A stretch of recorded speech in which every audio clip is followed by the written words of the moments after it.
ሰላም ጤና ይስጥልን የተከበራችሁና የተወደዳችሁ የጣና ቴሌቪዥን ቤተሰቦች እንደምን ዋላችሁ። አክብሮታዊ ሰላምታችን በያላችሁበት ሁሉ ይድረሳችሁ እያልን የሐምሌ 25 ቀን 2018 ዓ.ም የጣና ቴሌቪዥን የሰዓቱን ዜናዎች እርሶቹን አስቀድመን እናስደምጣችኋለን። የህወሓትና የብልጽግናው ጦርነት በይፋ ተጀምሯል። የአገረ መንግስቱ ጠላት የሆኑት ሁለቱ ጦረኞች ኦህዴድ ብልጽግናና ህወሓት በጎንደር ጠቅላይ ግዛት ወልቃይት ጠገዴ ሰቲት ሁመራ ዞን በኩል ውጊያ መክፈታቸው ተሰምቷል። ከ5 ዓመታት በፊት የማይካድራን ህዝብ በጅምላ ገድሎ ወደ ሱዳን የኮበለለው የህወሓቱ ነፍሰ በላ ታጣቂ ቡድን በሸረሪና በኩል በከባድ መሳሪያ የታጀበ ተኩስ መክፈቱን ተከትሎ በብልጽግናው በኩልም ምላሽ ተሰጥቷል። በቀዳሚነት የያዝነው ዜናችን ነው። በአራት አቅጣጫ የገባው ጦር ተመቷል። የብልጽግናው ሰራዊት በአራት አቅጣጫ ወደ በለሳ አውራጃ ያደረገው እንቅስቃሴ በፋኖ ብርቱ ክንድ ከባድ ኪሳራ ደርሶበት ተመልሷል። የአማራ ፋኖ ብሔራዊ ንቅናቄ ጎንደር ጠቅላይ ግዛት በላይ ዘለቀዝ 204ኛ አስቻለው ደሴ ኮር ኪንፋዝ በለሳ ታዲዮስ ታንቱ ክፍለ ጦር ባደረገው ከፍተኛ ተጋድሎ ለአስገዳጅ ሚልሻ መልመላ የገባውን የኦህዴድ ብልጽግናን ሰራዊት ከባድ ምት አሳርፎበታል። ይደመጣል። ሐማስ ትጥቁን ለፍልስጤም አስተዳደር ኮሚቴ ለማስረከብ ወስኗል። እስራኤልም ከጋዛ ሊወጣ ነው ተባለም። ይህ እርምጃ የፍልስጤምን አስተዳደር ዳግም ወደ ጋዛ ለመመለስ ፖለቲካዊ አንድነትን ለመፍጠርና ዓለም አቀፍ ተቀባይነትን ለማግኘት የተደረገ ስትራቴጂካዊ ሙከራ መሆኑን የጂኦፖለቲካ ምሁራን ያስረዳሉ። በዝርዝር እንመለከተዋለን። እነዚህንና ሌሎች ዜናዎችን አካተናል። እስከ ዜናችን ፍጻሜ ድረስ አብራችሁን እንድትቆዩ እየጋበዝን ወደ ዝርዝር ዜናዎቹ እናልፋለን።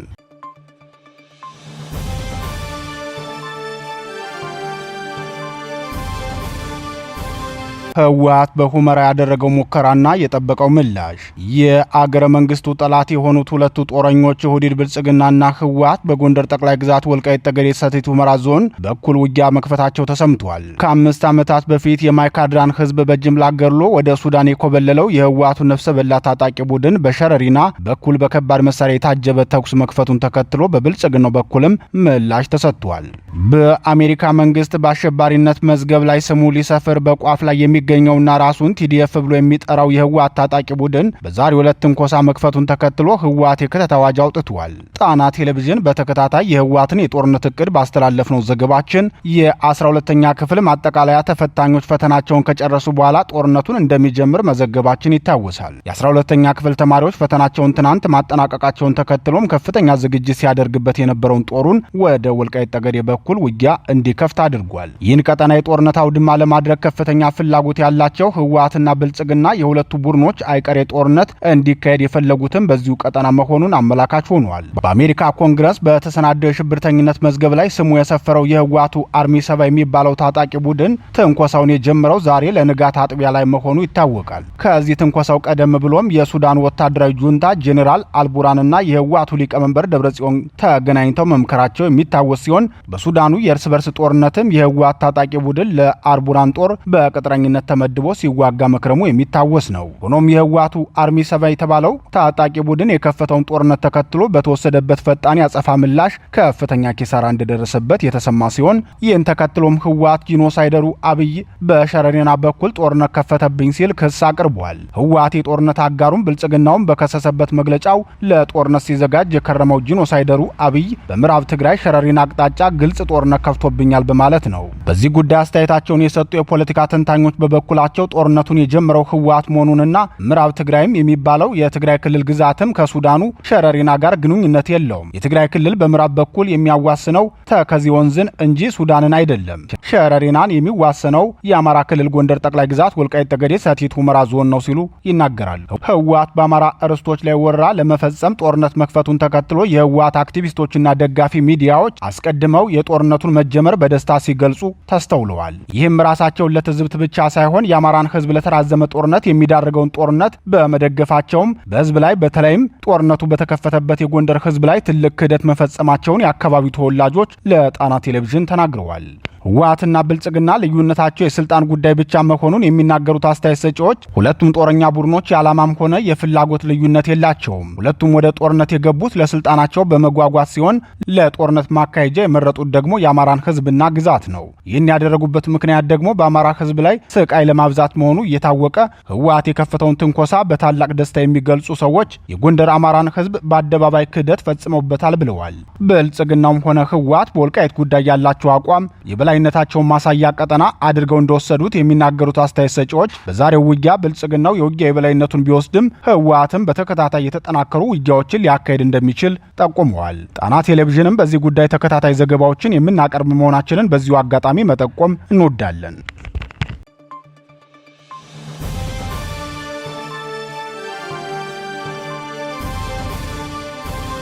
በአራት አቅጣጫ የገባው ጦር ተመታ። የብልጽግናው ሰራዊት በአራት አቅጣጫ ወደ በለሳ አውራጃ ያደረገው እንቅስቃሴ በፋኖ ብርቱ ክንድ ከባድ ኪሳራ ደርሶበት ተመልሷል ተባለ። የአማራ ፋኖ ብሔራዊ ንቅናቄ ጎንደር ጠቅላይ ግዛት በላይ ዘለቀዝ 204ኛ አስቻለው ደሴ ኮር ኪንፋስ በለሳ ታዲዮስ ታንቶ ክፍለ ጦር ባደረገው ከፍተኛ ተጋድሎ ለአስገዳጅ ሚልሻ ምልመላ የገባውን የኦህዴድ ብልጽግናን ሰራዊት ከባድ ምት አሳርፎበታል። በክፍለ ጦሩ ምክትል አዛዥ አርበኛ ሰጠኝ ቢራራ የተመራው የዕለቱ ውጊያ የተካሄደው በዋሊያ ብሪጌድ አራቱም ሻለቃዎች መሆኑን የገለጸው የክፍለ ጦሩ የህዝብ ግንኙነት መምሪያ ውጊያው የተካሄደው በኪንፋስ በገላ ወረዳ ስላሬ ከተማ አቅራቢያ በሚገኘው ሶማያ ቀበሌ ልዩ ቦታው ዳውሽ ከተማ ነው። በዚህ ውጊያም የብልጽግናው ሰራዊት በአስገዳጅ ምልመላና በማባበያ መልምሎ ወደ ሚልሻ ማሰልጠኛ ሊወስዳቸው የሰበሰባቸውን 60 አርሶ አደሮችን ማስቀረት እንደተቻለ የኪንፋስ በለሳ ታዲዮስ ታንቱ ክፍለ ጦር አስታውቋል። በተደረገው ውጊያ ጠላት የተመኘውን ግብ ማሳካት ሳይችል ቆስለኛውን ይዞ ሸሽቷል ሲል የገለጸው የክፍለ ጦሩ ህዝብ ግንኙነት ክፍል መረጃውን ሲቀጥልም አገዛዙ ሰሞኑን በገጠመው ከባድ ምት ለክተት ዘመቻ በማሰብ በርካታ የአማራ ወጣቶችን እያፈነ እያሰረ ህዝባችን በየቦታው እየዘረፈ ለእልቄት እየዳረገው ይገኛል። ዘረፈጁ የብልጽግናው መንግስት በትናንትናው ዕለት ከጧቱ 2 ሰዓት ጀምሮ በቀበሌው ያሉ ወጣቶችን አፍኖ በግድ ወደ ዘመቻ ለመውሰድ ነበር የገባው ብሏል።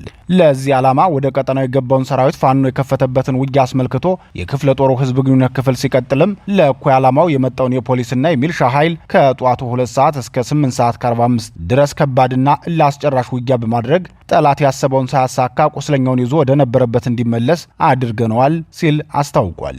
በዚህ ውጊያ የኪንፋስ በለሳ ታዲዮስ ታንቱ ክፍለ ጦር ዋሊያ ብሪጌድ አራቱም ሻለቃዎች ማለትም በቃሉ ቡላ ሻለቃ፣ ወንድማማቾቹ ሻለቃ፣ ሰፊው መብራት ሻለቃና ጋሻው ሻለቃ በውጊያው ተሳትፈዋል ሲል የክፍለ ጦሩ ህዝብ ግንኙነት ክፍል ለጣና ቴሌቪዥን በላከው ውጊያ መረጃ አስታውቋል። በሌላ ዜና የአማራ ህዝብ ቋሚ ጠላት የሆነውና ክልሉን የተራዘመ ጦርነት ውስጥ ለመክተት በየአቅጣጫው ጦር የከፈተው የብልጽግናው ስርዓት በሸዋ ጠቅላይ ግዛት መራቤቴ አውራጃ ህዝብ ላይ ህጋዊ ዝርፊያ መፈጸሙን ነዋሪዎቹ ገልጸዋል። የጦርነት ማካሄጃ በጀት ማሰባሰብ ላይ የገባው የብልጽግናው ስርዓት በግብር ስም ህዝብን እየዘረፈ መሆኑን የሚናገሩት ነዋሪዎቹ የተጣለው ግብር ግምት ክፍያ ከንግድ ተቋማቱ አጠቃላይ ዋጋ የበለጠ መሆኑን ተናግረዋል። አስተያየት ሰጪዎቹ ለአብነት ይፋ ያደረጉት የባዲን ብልጽግና ካድሬ የጣለውን የግብር ተመን ስንመለከትም ለወንዶችና ሴቶች ጸጉር ቤቶች ከ72000 እስከ 100000፣ አንድ መጫወቻ ላለው ፑል ቤት 28000 ብር፣ ለትንንሽ ሱቆች እስከ 35000 ብር፣ ለኤሌክትሮኒክስ መሸጫ ሱቆች እስከ 98000 ብር፣ ለአነስተኛ ልብስ መሸጫ ሱቆች ደግሞ እስከ 81000 ብር አስገዳጅ ግብር ተመን ተጥሎባቸዋል።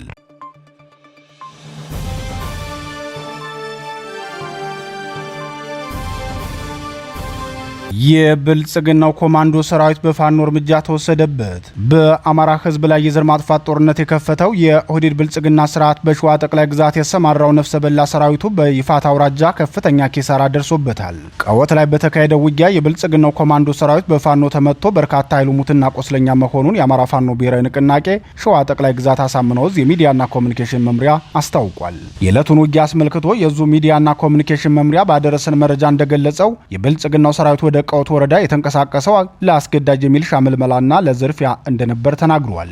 የሸዋ ጠቅላይ ግዛት አሳምነው ዕዝ የመሐመድ ቢሆነኝ ኮር 2 ክፍለ ጦሮች ባካሄዱት ብርቱ ተጋድሎም ከፍተኛ ቁጥር ያለው የብልጽግናው ኮማንዶ ሰራዊት መመታቱ ታውቋል። የብልጽግናው ኮማንዶ ሰራዊት ወደ ቀወት ወረዳ ለመግባት 3 ግንባሮችን ማለትም ከባሽ በነፋስ አምባ በኩል ወደ ዘከሬ ተራራ፣ ከባሽ ቀጥታ ወደ ቀወት መስመር፣ ከባሽ ወደ ቆሎማያ አቅጣጫ በኩል ነበር ለመግባት የሞከረው። የዙ ሚዲያና ኮሚኒኬሽን ክፍል በዚህ ጉዳይ በሰጠው ማብራሪያ በሶስቱም አቅጣጫዎች የተንቀሳቀሰው የጠላት ኃይል ወደፊት ለመግፋትም ሆነ ወደ ኋላ ለመመለስ በማይችልበት ደረጃ ስበን በማስገባት ነው ብርቱ ምት እንዲደርስበት የተደረገው። በዚህ ውጊያ የአማራ ፋኖ ብሔራዊ ንቅናቄ ሸዋ ጠቅላይ ግዛት አሳምነው ዕዝ መሐመድ ቢሆነኝ ኮር ደጃዝማች ተሰማ እርገጤ ክፍለ ጦር እና አስቻለው ደሴ ክፍለ ጦር ከበባ ውስጥ በማስገባት ተገቢውን ቅጣት ቀጠውታል ብለዋል። ሁለቱ ክፍለ ጦሮች በከበባ ብርቱ ምት የመቱትና ከፍተኛ ኪሳራ የደረሰበት የብልጽግናው ሰራዊት ተጨማሪ ኃይል ከሸዋሮቢት ከሞላሌና ከመሃል ሜዳ እንዲገባለት ጠይቆ እንደነበር እንደነበር የገለጸው የዙ ሚዲያና ኮሙኒኬሽን ክፍል ሆኖም በወገን ኃይል ከበባ ውስጥ የሚገኙትን ደፈጣዎችና ከበባዎች ለማለፍ የተቸገረው ኃይል የደገፈውና የመጣለት ኃይል አልደረሰለትም። በዚህም ባሽ ከተማ ሙሉ በሙሉ በደጃዝማች ተሰማ እርገጤ በክፍለ ጦር ቁጥጥር ስር የዋለች ሲሆን በዚህ ውጊያ ላይ የባሽ ክላስተርና የተሬ ክላስተር አባት አርበኞች ጦር ከፍተኛ ታሪክ ሰርተዋል ሲል ተናግሯል። በሌላ አቅጣጫ ከመዘዞ አቅጣጫ የተንቀሳቀሰው የብልጽግናው ሰራዊትም ከመዘዞ ተነስቶ በአብር ቀበሌ በኩል ወደ መንግስት ለመሸጋገር ሲንቀሳቀስ በአካባቢው በሚገኘው አስቻለው ደሴ ክፍለ ጦር ቅጽበታዊ እርምጃ እንደተወሰደበት የደረሰን መረጃ ያመላክታል። ይህ ዜና እየተጠናቀረ በነበረበት ወቅትም የብልጽግናው ሰራዊት ከግዳጅ ዘመቻም ሆነ ከእንቅስቃሴ ውጭ ሆኖ ሞሶቢት በተባለ ቦታ ተራራ ላይ እንዲቀመጥ እንደተገደደ ታውቋል። በተያያዘ እዚሁ የሸዋ ጠቅላይ ግዛት የፋኖ ተጋድሎ ባጣየና አላላ ተነስቶ በሁለት አቅጣጫ ማለትም በከሰያት ወደ ደረትማ እንዲሁም በብርቂቶ ወደ ደረትማ የተንቀሳቀሰውን የብልጽግና ጥምር ጦር በአማራ ፋኖ ብሔራዊ ንቅናቄ ሸዋ ጠቅላይ ግዛት አሳምነው ዕዝ 7 ክፍለ ጦር ከባድ ምት ተመቶ ተመልሷል።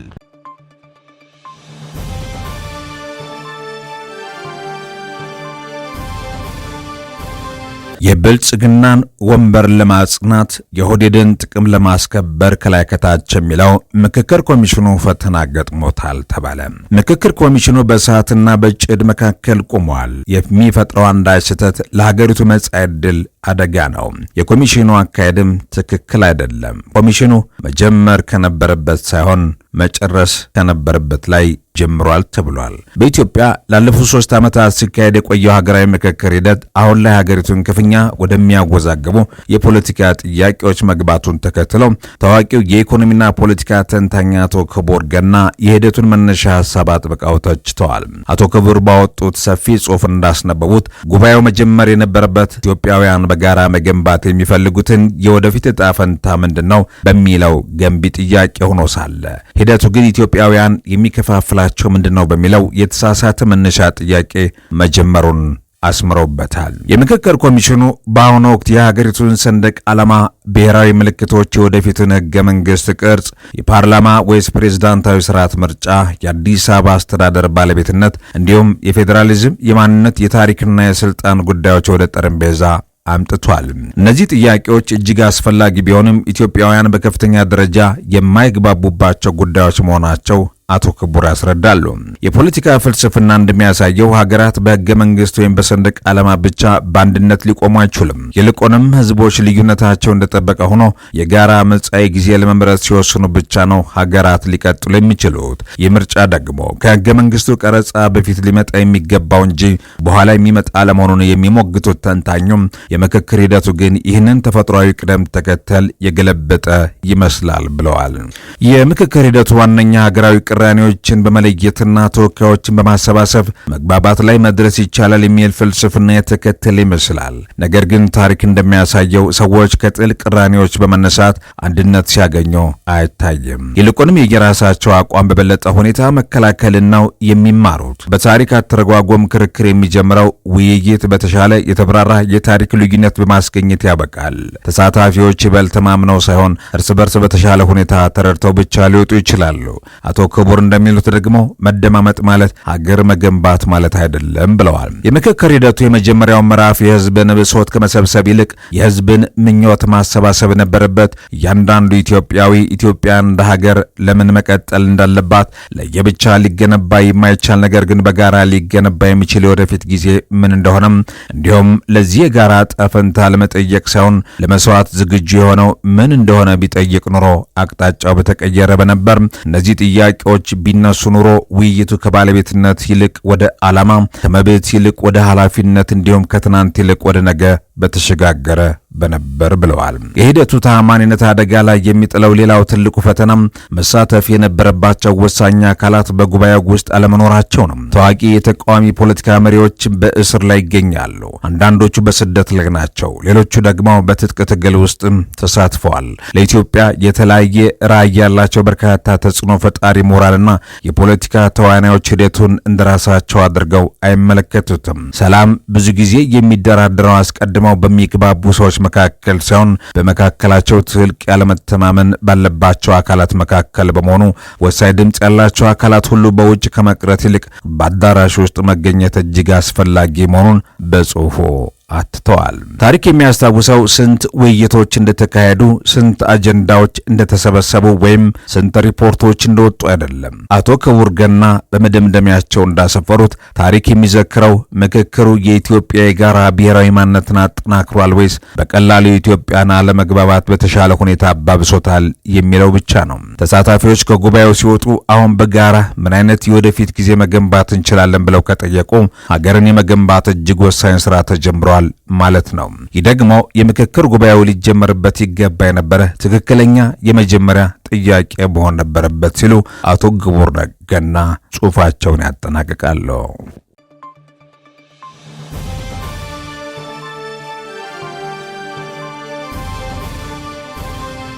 ሐማስ ትጥቁን ሊፈታ ነው ተባለ።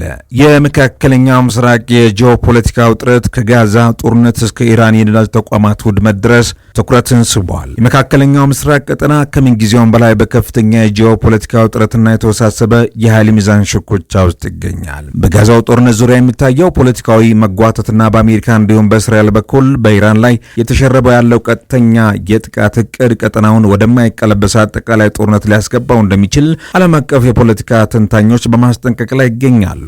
አልጀዚራና ቢቢሲ የመሳሰሉ ዓለም አቀፍ ሚዲያ የፖለቲካ ትንታኔ እንደሚያሳየው ከሆነ ሐማስ ትጥቁን ለፍልስጤም አስተዳደር ኮሚቴ ለማስረከብ ማሰቡ በቀጠናው የፖለቲካ ተለዋዋጭነት ላይ ትልቅ እንድምታ አለው። ይህ እርምጃ ፍልስጤም አስተዳደር ዳግም ወደ ጋዛ ለመመለስ ፖለቲካዊ አንድነትን ለመፍጠርና ዓለም አቀፍ ተቀባይነትን ለማግኘት የተደረገ ስትራቴጂካዊ ሙከራ መሆኑን የጂኦፖለቲካ ምሁራኑ እያስረዱ ይገኛሉ። ሆኖም እስራኤል ይህንን የሰላም እቅድ ውድቅ ማድረጓና ሙሉ በሙሉ ትጥቅ መፍታትን ቅድመ ሁኔታ ማድረጓ የአገሪቱን የደህንነት ስጋት አጉልቶ ያሳያል ነው የተባለው። የእስራኤል ዋነኛ የጂኦፖለቲካ ግብ በድንበሯ ላይ ማንኛውም አይነት ወታደራዊ ስጋት ማጥፋት ሲሆን ይሄ ደግሞ በኳታር በግብጽና በአሜሪካ አሸማጋይነት የሚደረገው የሰላም ጥረት አጣብቂኝ ውስጥ ከቶታል ነው የተባለው።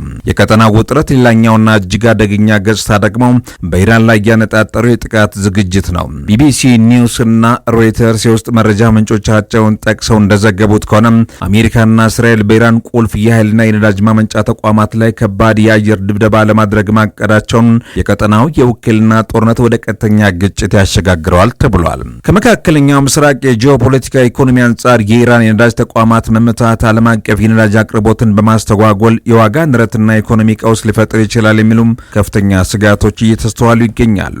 በዋሽንግተን የሚገኘው የመካከለኛው ምስራቅ ተቋም ተንታኝ እንደሚያብራሩት ከሆነም ኢራን የመቋቋሚያ ዘንጓ ላይ ጥቃት ተሰንዝሯል። ይህ የመቋቋሚያ ዘንጓ ደግሞ ሄዝቡላህ፣ ሐማስ፣ የየመን ሁቲዎች በበላይነት የምትመራና ፋይናንስ የምታደርግ በመሆኗ በእርሷ ላይ የሚሰነዘር ቀጥተኛ ጥቃት እነዚህ ታጣቂ ቡድኖች ይበልጥ አስቆጥቶም አጠቃላይ ቀጠናዊ ጦርነትን ሊያስቀጥል ይችላል ብለዋል። ፕሬዚዳንት ዶናልድ ትራምፕ በኢራን ላይ የሚሰነዘረው ጥቃት እንደማይቆም በይፋ ማሳወቃቸው አሜሪካ በመካከለኛው ምስራቅ ያላትን የጂኦፖለቲካ ስትራቴጂክ ይበልጥ አክራሪና ኃይለኛ እያደረገች መምጣቷን ያሳያል ተብሏል። ፎሪን ኦፊሰር የተሰኘው የፖለቲካ ትንታኔ መጽሔት በተደጋጋሚ እንደሚያተው ከሆነም ይህ አሜሪካና እስራኤል የጋራ አቋም ኢራን በቀጠናው ያላትን ፖለቲካዊና ወታደራዊ ተጽዕኖ ለመግታት እንዲሁም የኒውክሌር ፕሮግራሟን ለማሽመድመድ ያለመ ነው ተብሏል። ይህ ሁኔታ በሌላ በኩል እንደ ቻይና፣ ሩሲያ ያሉ የኢራን ስትራቴጂካዊ አጋሮችና የብሪክስ አባላት በተዘዋዋሪ ጣልቃ እንዲገቡ ሊያደርግና በቀጠናው ፍክክር ወደ ዓለም አቀፍ የሀያላን ሽኩቻ ሊያሰፋው ይችላል የሚል ፍራቻም ደቅኗል። ይህ ጂኦፖለቲካ ትንታኔ እንደሚያሳየው የመካከለኛው ምስራቅ ዕጣ ፈንታም በጋዛው ጠባብ ድንበርና በቴህራን የነዳጅ ማውጫ መካከል የተወጠረ የኃይል ሚዛንም ተብሏል።